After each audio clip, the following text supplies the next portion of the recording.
Good afternoon, everyone. Welcome to our third week of Introduction to the Gospels. We welcome you today. We are coming to you from on Facebook Live this afternoon, and we're going to talk today about the Passion and Resurrection and the resurrection appearances of Jesus Christ. So this will be our final installment of the Introduction to the Gospels, and then we're going to take a break for the rest of the summer, and we'll pick up on Bible studies when we can come back in person in the fellowship hall or in the administration building here in the church. So I hope you've enjoyed the Bible studies, and I'm monitoring also the Facebook Live on my phone today. So as we begin today, I want to let you know the scope of what we're going to be talking about today. We're going to be doing, I'm going to remind you of the scope of Jesus' life, death, and resurrection, and the four main sections of Jesus' earthly life, death, and resurrection. We're also going to talk a little bit about the, but most of what we're going to do today is to talk about the passion of Jesus Christ. I'm trying to turn my microphone down a little bit. I'm a little hot on the mic there. So let's take a look.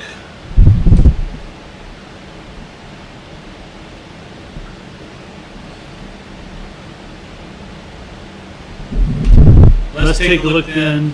Excuse me. Let's take a look then at the scope of Jesus' life, death, and resurrection. So as we are reminded, Jesus' early life, the birth narratives of Jesus and his childhood, Jesus' earthly ministry, or early ministry, baptism and temptation, calling the disciples, the Sermon on the Mount, the healings and miracles of Jesus, the mission of the disciples, Jesus' parables and transfiguration. And then really today you could put the later ministry and the death and resurrection all included in the passion narratives of Jesus Christ. So that's really the scope of what we're going to be talking about today, is the later ministry, death, and resurrection. Now I want to talk about the book that's going to guide our conversation today. It is this book here. It's called The Last Week by Borg and Crossan. And so they follow the Gospel of Mark as their guide for the day-by-day. This is the day-by-day account of Jesus' final week in Jerusalem. So this will be the guide for our discussion today. Is this book, The Last Week? So I want to go ahead and get right into it.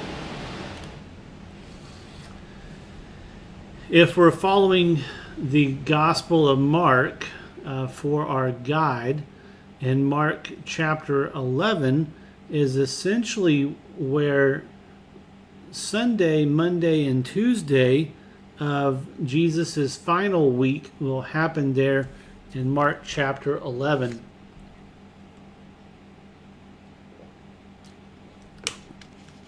Now there on the Jesus enters Jerusalem, we know we celebrate that as Palm Sunday, Jesus' triumphal entry into Jerusalem. But we don't really talk a lot about what happens to Jesus on Monday, Tuesday, and Wednesday of his final week. So on Monday, according to the Gospel of Mark, to use that as the guide, on Monday, Jesus curses the fig tree and he overturns the money changers in the temple. And so that's his activities on Monday of his final week there in Jerusalem. Now, Jesus has a pretty busy Tuesday because look at all the things he does on Tuesday. He teaches on prayer and forgiveness. He has a controversy with the authorities. He teaches on the parable of the tenant farmers. He's asked questions about taxes. He's asked questions about resurrection. He is interrogated by the religious rulers about these things. And then the religious rulers, they continue really on this Tuesday. They're really trying to trap Jesus and trying to find a good reason to arrest him with these questions about taxes, the questions about resurrection, and then even asking him about the greatest commandment. And so there you also have Jesus he's correcting the legal experts. We observe the widow's offering, the widow's mite. Jesus talks about the fate of the temple and tells people to keep watch. You don't know when the last day will come. And then he comes back, he circles back to the fig tree. So really this Monday and Tuesday Jesus is doing a lot of teaching, a lot of work there in Jerusalem as he is overturning the money changers tables in the temple and even predicting that the temple will be destroyed. And he's using all of this to talk about the fig tree. So Jesus curses the fig tree.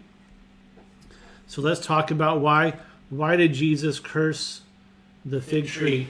Well, the fig tree is an analogy of the Pharisees, the Sadducees, the religious rulers.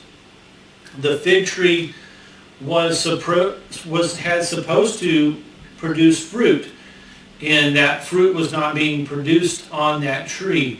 And so Jesus cursed the fig tree, saying, if you're not going to produce fruit, then what good are you? And it's a comparison then to the religious rulers of the time. If you weren't going to produce the fruit that God had in store for you to produce, then what good are you? And so that's the analogy there between the fig tree and the religious rulers in which Jesus came in conflict with, is why the fig tree is used as the example. So there we have the Sunday through Tuesday of Jesus's final week there in Jerusalem. So let's look then, let's continue to look on as we are using this Mark as the guide for our final week. So there you see on Wednesday, well, what happens on Wednesday? There's two important events that happen on Wednesday. We're getting closer to Jesus's death. So there on Wednesday, Jesus is anointed. Now, some people would say this was Mary Magdalene that anointed Jesus' feet. In the Gospel of Mark, it doesn't necessarily say what the woman's name was who anointed Jesus' feet, but there Jesus is anointed. Judas makes plans to turn over Jesus. So this is just a couple of verses there at the end of on the 10th and 11th verse, essentially, is when Judas goes to the religious leaders and says he wants to turn in Jesus. And so that's what happens on Wednesday. On Thursday, we know as Maundy Thursday, and we'll talk a little bit about that in just a second. But according to the Gospel of Mark, on Thursday is the Passover meal. Jesus predicts the disciples' abandonment of him.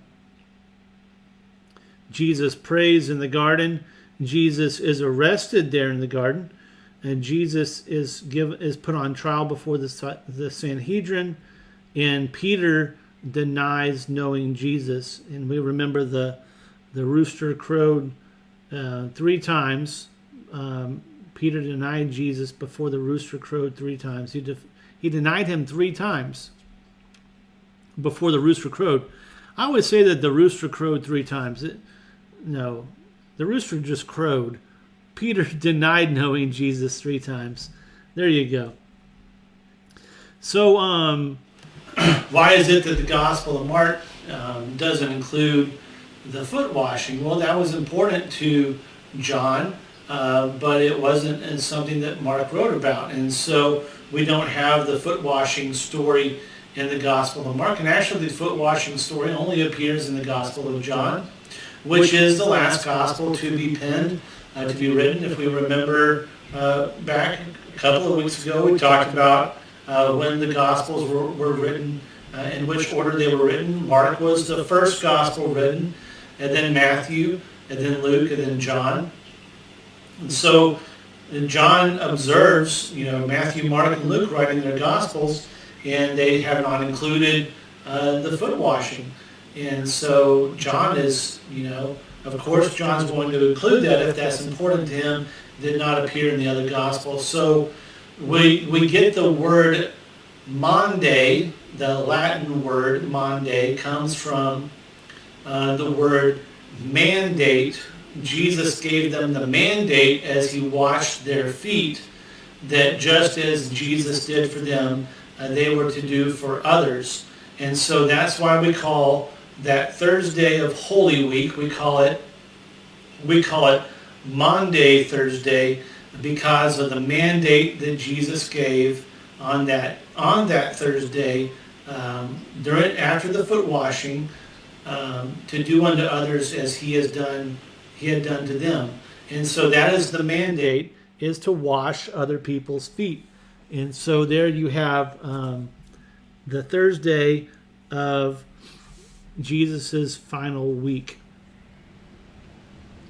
So we also have, we move into Friday, and we're going to talk about these final things. So then I'm going to go into some resurrection appearances and some distinctions between the resurrection and the different Gospels.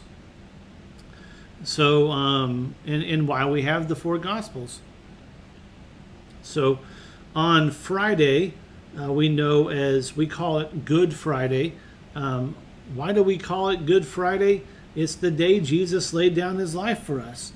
And so there you see, on Friday, Jesus goes before Pilate. Jesus is tortured and crucified there on Friday. Now there's some discrepancy here.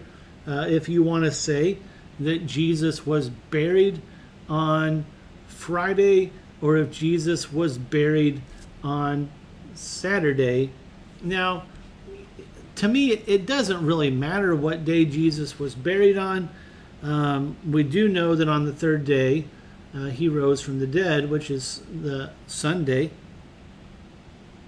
because he died on Friday. And then, so let's talk about a little bit about the Jewish calendar, the Jewish days. The day ended at sundown. And so the ways of counting days at this time were different than the ways we count days today. They didn't necessarily look at, okay, well, it's 12 a.m. As the beginning of the next day. They looked at it as it was sundown. It was important for the religious leaders and even for Pilate, that those who were being crucified on the Friday before the Passover, they could not work on the Sabbath day. And so therefore they were crucified before sundown on that day. Because if the sun had set it was then the beginning of the Sabbath. The beginning of the Sabbath is at sunset on Friday. Now, I mean, Jews still worship, still celebrate this. They go to the synagogues on Friday evening at sunset. That's the beginning of the Sabbath, and so there's some discrepancy there on whether or not Jesus was buried on Friday, or if Jesus was buried then on Saturday. Does it really matter? Not really. So you could say Jesus' burial happens that happens on Friday. You can say it happened on Saturday, whichever you choose to, whatever's important to you. We'll let you choose. And then on Sunday, in Mark chapter 16, we have the resurrection of Jesus Christ. The empty tomb. And so let's talk a little bit about the differences in the resurrection stories in the Gospels. The Gospel of Mark, the resurrection story is not very appealing. Those who come to the tomb, the women who come to the tomb early in the morning, find that Jesus is not there, and they flee in fear. I mean, they leave and flee in fear, and so it's not a very good ending to the Gospel of Mark, and so, which is another reason why there's multiple Gospels, is because we want different opinions on the resurrection of Jesus Christ. So therefore, you have Matthew and Luke, which give a more gentle approach to the disciples as they approach the empty tomb. They are cautious and afraid, but yet also excited that Jesus has risen from the dead.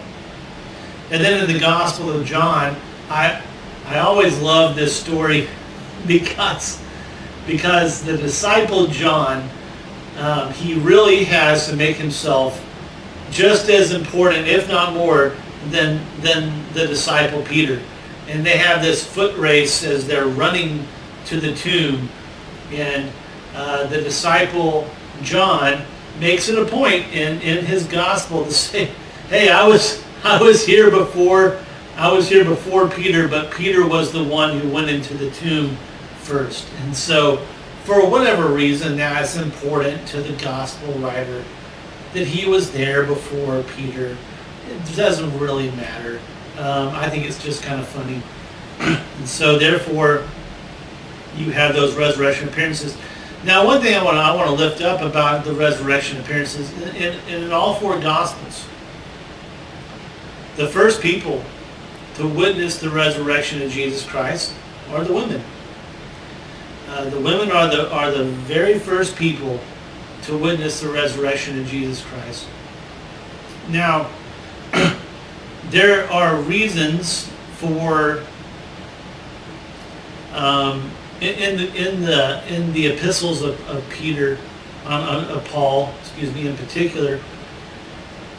There's a controversy here between female leadership and male leadership in the epistles from Paul. I just said it again. So why is there this discrepancy between women leading churches, women having authority, when it's very clear that the woman at the well, for example, was an evangelist. Jesus spoke to her. Jesus gave her leadership to undertake. And then at the resurrection of Jesus Christ, the first women to witness the good news of the resurrection, the first ones to experience it are the women. And so these women become evangelists in their own right. They're the first to deliver the gospel, the good news of Jesus Christ. And so over time there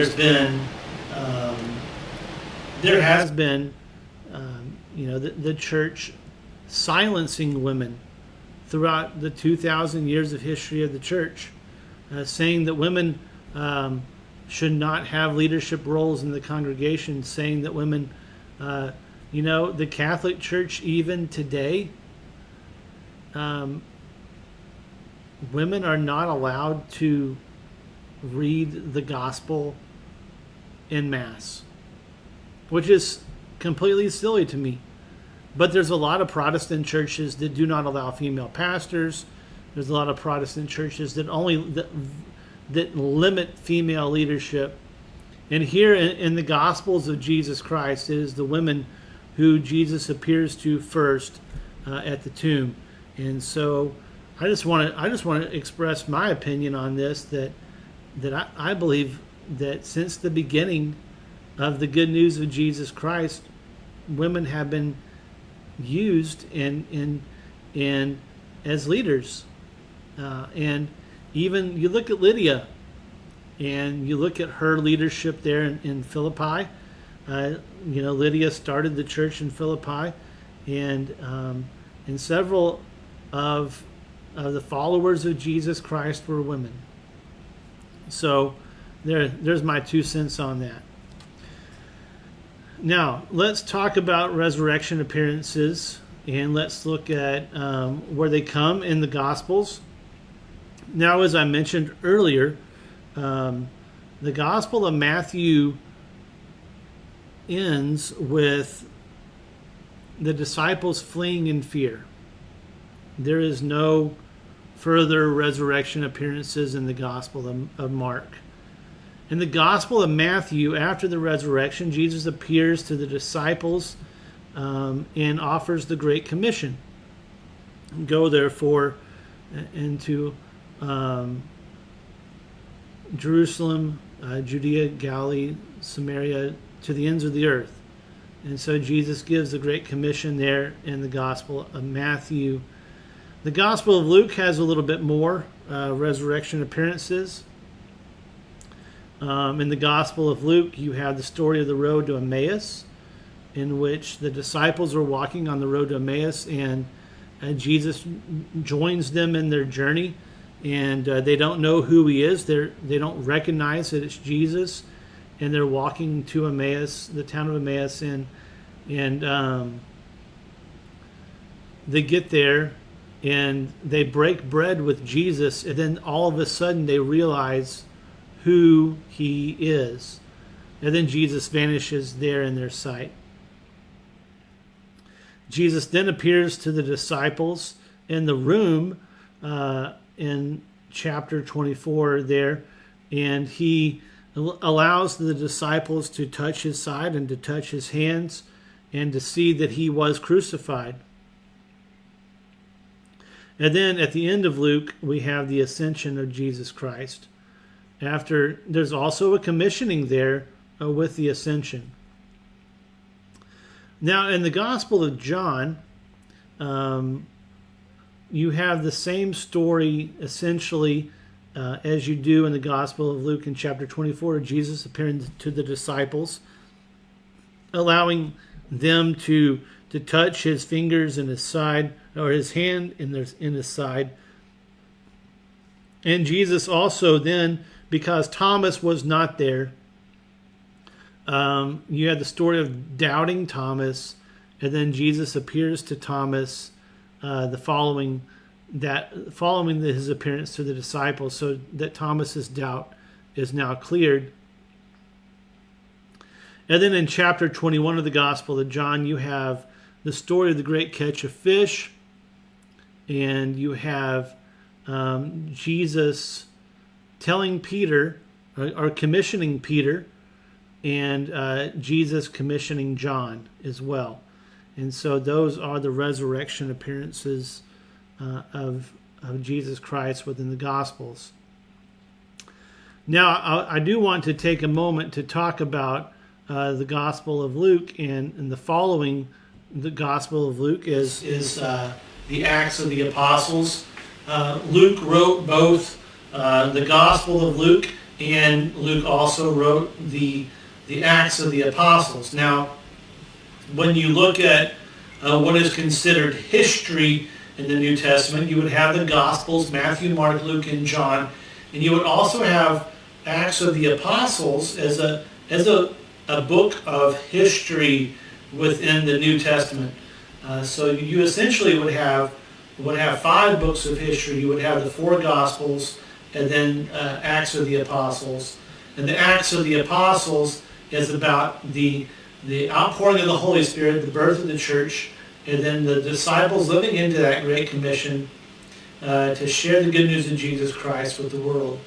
And so the Acts of the Apostles follows that commissioning, actually, of Jerusalem, Judea and Samaria, and then to the ends of the earth. And so that's kind of the scope of the Acts of the Apostles. So Acts of the Apostles picks up where Luke left off with the Gospel of Luke, and also Luke is writing to Theophilus. He says, to the great Theophilus, the one I love. And so Luke is writing to Theophilus in his Gospel, and he's writing to Theophilus in his next book, which is the Acts of the Apostles. And so I would highly encourage you to continue in reading the Acts of the Apostles, and there you'll find the outpouring of the Holy Spirit, the birth of the church, and then the disciples living out that Great Commission to share the good news of Jesus Christ in Jerusalem, Judea and Samaria, and then to the ends of the earth. And so I hope that you've enjoyed our time together. I hope that you've enjoyed these 3 Bible studies on Introduction to the Gospels. I hope they've been helpful for you. I hope you maybe have learned something as you participated. And like I said, we'll pick it back up on Bible study as we can have Bible study in person in the coming months. So stay tuned, and I wish you well. You may go in peace.